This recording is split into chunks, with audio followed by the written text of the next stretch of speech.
Today, we are so excited to have Jemal Cobb join us today. He's going to share with us some insights about his journey in his career, how he successfully transitioned in different roles. And so I have a few questions to ask him, but first I'm going to ask Jemal to introduce himself.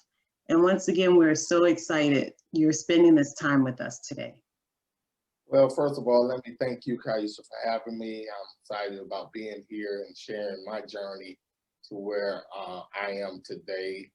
I am Jemal Cobb. I live in Columbia, South Carolina. I am an IT security analyst, and I am a United States Air Force veteran. Awesome. Thank you. So I'm going to ask you if you could share with us a little bit more about your current job and your education and your career background.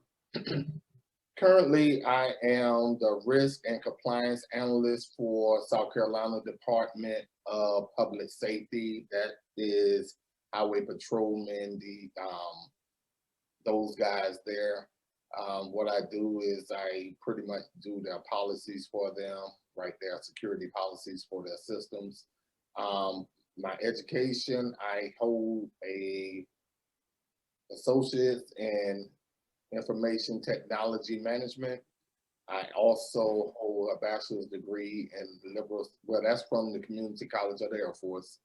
I hold a bachelor's degree in liberal studies from Limestone College and from Gaffney, South Carolina, and I hold a master's degree in practical ministry from Erskine Theological Seminary. My background, I have over 20, probably 30 years of IT. 20 of those years were in the military, probably about 15 years of management in the IT sector. Awesome, awesome. So I'm going to ask you some questions based on your background. You share with us you have a military background, and you shared how many years of experience and leadership you have. So can you share with me, how were you able to successfully transition from the military to your current civilian jobs?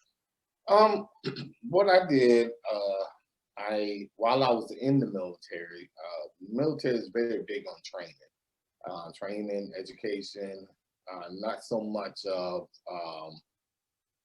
college degrees, but more so on training. So one of the things that I did, I took it personal, like when training was offered to me, I never turned it down.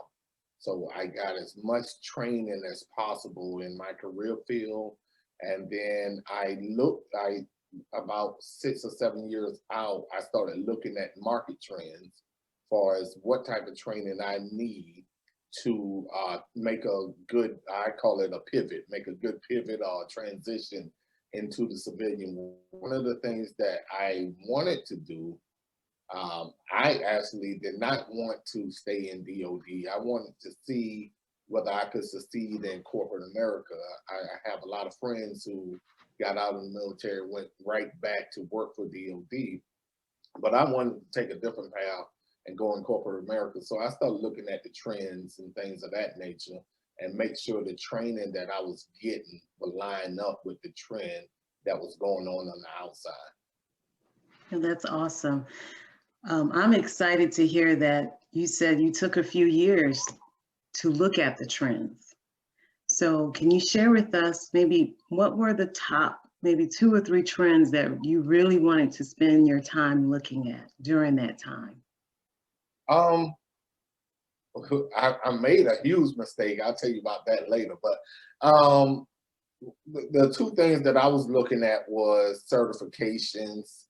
What type of in the IT sector, they don't necessarily look at your degrees, they look at your certifications. So what type of certifications are classes that will equate to being hired from a civilian sector?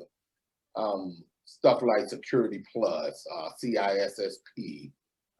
Anybody in the IT world know what this stuff means. A plus, Network Plus, just getting the proper certification or the proper training So even when you go to an interview, you can speak to those things so you can prepare. So I started looking at jobs and the job that I wanted and see what those jobs were looking for. So when that type of training was offered to me from my supervisor in the military, I would seize the moment. If it wasn't, if training was offered and it wasn't necessarily the job that I wanted, I would go ahead and let one of my counterparts take that. Understand. but if it was something that I really wanted, I'll go ahead on and go to that training because I thought it was important to get as much training as possible because I know too, training builds confidence and confidence need to come over when you have interviews and things of that nature because a lot of people can do the work, but can you convey that to a hiring manager? That's excellent. That's excellent. So you lead me to another question that I had. In terms of your preparation, you just shared with us how you looked at the trends. You made sure you took advantage of any training opportunity to get you ready for that next role. And you talk about the confidence. Did you take any other key steps as you were preparing for your transition? And you can say transitions in general. Okay, one of the things that I started doing when I figured out that my last enlistment was for 6 years. So at my 14-year mark, I re-enlisted for 6 years. During that time, I knew I was getting out at 20. So during that time, I really started preparing. So that was about 6 months out.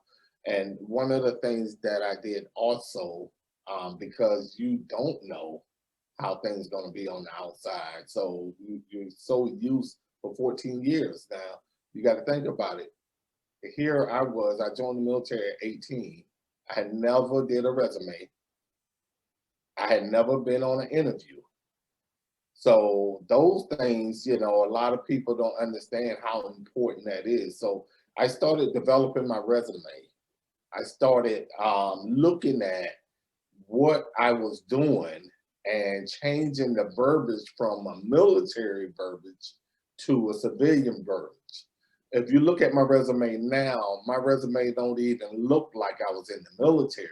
It look as if I was a civilian working on a military base because I changed all the verbiage. I put the city and the state. I put that I worked for DOD, but I put the city and the state, or I put Okinawa, Japan, where I was stationed at.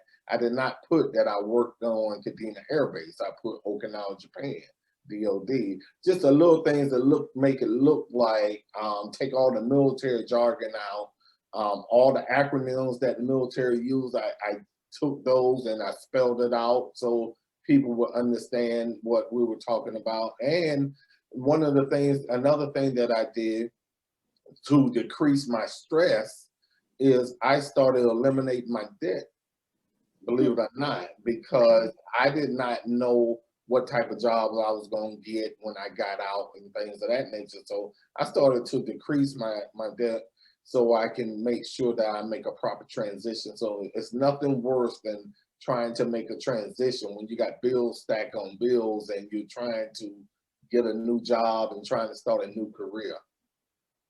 That's great. That's great.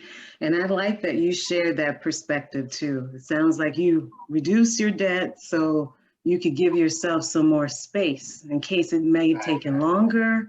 Like you said, you didn't know what type, the level of the next job. So that's great insight to share for anyone that's looking to transition.